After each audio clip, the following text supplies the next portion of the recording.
Olá, hoje no nosso Justiça às Claras daqui da BH News, nós vamos entrevistar o advogado, o Dr. Cristiano Lamas.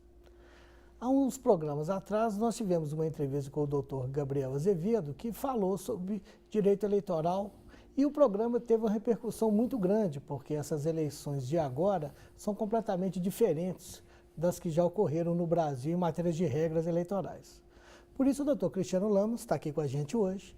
Ele vai falar um pouquinho também sobre as novas mudanças da legislação eleitoral para essa demanda para prefeito. Doutor Cristiano, é um prazer você estar aqui com a gente. Prazer é todo meu, Cristiano. Xará, né? Xará.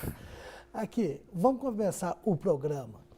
Na sua opinião, nós já tivemos um entrevistado, igual eu comentei no início do programa, doutor Gabriel, mas eu queria saber de você o seguinte: o que mudou em relação a financiamento de campanha e financiamento de partido agora para esse pleito de 2016? Bom, Cristiano, primeiro, inicialmente, eu gostaria de agradecer o convite Claro. e parabenizar ao Justiça às Claras, com espaço para discutir muito mais do que direito e justiça, para a gente discutir cidadania, discutir organização social, organização política do nosso país, considerando tudo que a gente tem vivido aí nesse momento, especialmente nos últimos meses, o último ano no Brasil. Bom, mas as eleições estão aqui, já se iniciou o processo eleitoral e nós temos algumas novidades. Além das novidades que já foram abordadas pelo Dr. Gabriel Azevedo, nós temos especificamente as eleições mudaram completamente em relação ao financiamento das campanhas e dos partidos políticos. A partir do momento que a reforma eleitoral introduzida em setembro de 2015, ela trouxe uma novidade, que foi o fim do financiamento de pessoas jurídicas, Sim. Então, hoje nós vamos ter uma eleição muito diferente e vai ser um teste para partidos e candidatos, a partir do momento que você não tem mais aquilo que já se acostumou, que seria o financiamento praticado por empresas às campanhas e partidos. Então, a partir deste ano de 2016, nós não temos, é vedado, que as empresas, as pessoas jurídicas de qualquer natureza, participem do processo político eleitoral. Deixa eu te perguntar uma coisa. O candidato mais rico, pessoa física, ele leva mais vantagem nessa eleição agora? Olha... Ou não? Ou isso também está obscuro? Porque a gente sabe que a internet vai ser uma ferramenta muito importante agora para o candidato que quer se eleger. Mas eu te pergunto, aquele que tem mais dinheiro como pessoa física, ele vai levar mais vantagem agora ou isso é relativizado?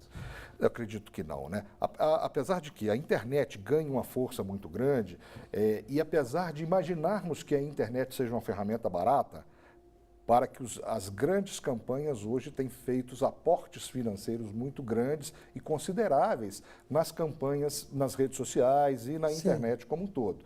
É natural de que aquele candidato que tenha mais recursos, ele tenha alguma vantagem, Nós vamos ter essa noção muito no pós-eleição.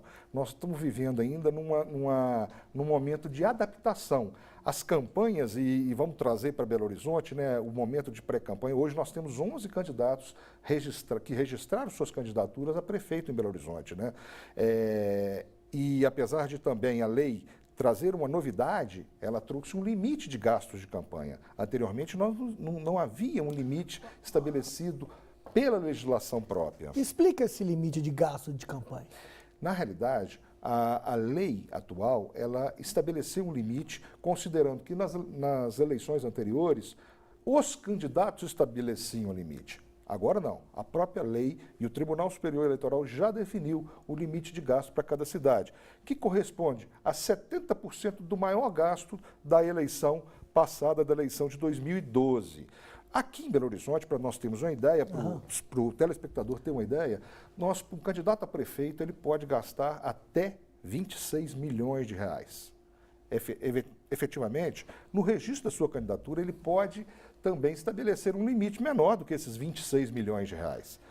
Mas para a gente ter uma ideia do que significa financiamento privado, exclusivo de pessoas físicas, olha que tamanho que é a dificuldade que candidatos e partidos terão. Somente podemos ter financiamento através de pessoa física. Sim. Perfeito? Perfeito. E em Belo Horizonte, estamos tomando por base a terceira capital do país, né? Nós temos um limite de gastos para candidaturas a prefeito de 26 milhões de reais. Mas esse 26 milhões é para todo mundo ou é para cada um? Para todas as campanhas. Ressalvado que os candidatos podem estabelecer teto abaixo de 26 e todos eles, todos os 11 candidatos que já se registraram, estabeleceram tetos bem abaixo desses 26 milhões, considerando a dificuldade de você fazer essa captação para suportar esse limite. Entretanto, as campanhas continuam, apesar também da redução do tempo de campanha, as campanhas continuam com custos muito elevados. E os candidatos e partidos estão vivendo um momento diferente de adaptação a essa nova dinâmica, a essa nova métrica que envolve campanhas reduzidas, custos ainda altos e receitas agora somente podendo vir do mundo, né, das pessoas físicas que muitas vezes não conseguem suportar, né, aquele montante necessário para a realização de uma campanha. Deixa eu te perguntar uma coisa, a minha área é direito do trabalho há mais de 20 anos, por isso eu estou quase que meio leigo nisso. Santinho pode, eu escutei outro dia no rádio, papel pode, panfleto, isso pode? Panfleto de qualquer natureza é permitido. Né? Hoje o que nós temos é uma vedação da sujeira, né, em campanha. Sim, isso eu escutei. E o TRE em Minas tem feito um trabalho para que os candidatos evitem aquele uso exagerado da sujeira, né? Mas o santinho em papel... Aquela imundice, né? Aquela imundice, realmente a gente precisa de evoluir. Isso, né? É cidadania. É cidadania, mais do que disputa de candidatos que vão disputar... Nós estamos aqui pensando no futuro da nossa cidade, nós não podemos ter candidato agindo dessa maneira, né? Mas o santinho tradicional, ele vai continuar existindo, ele evoluiu um pouco, né? Nós passamos a criar hoje, né? Nós já temos os santinhos virtuais, muita gente está recebendo já nas redes sociais, no Facebook, né? No Instagram, no Snapchat e também no WhatsApp, né? A grande novidade aí, o santinho virtual, perpassando por essas novas modalidades aí de campanha. Eu vou fazer uma pequena parada, nós estamos chegando ao final do primeiro bloco. Eu queria que no segundo bloco você abordasse a questão do financiamento público. Qual que é a sua opinião a respeito disso? Perfeitamente. Nós vamos fazer um pequeno intervalo, já voltamos com o nosso segundo bloco do Justiça às Claras aqui da BH News. É só um minutinho.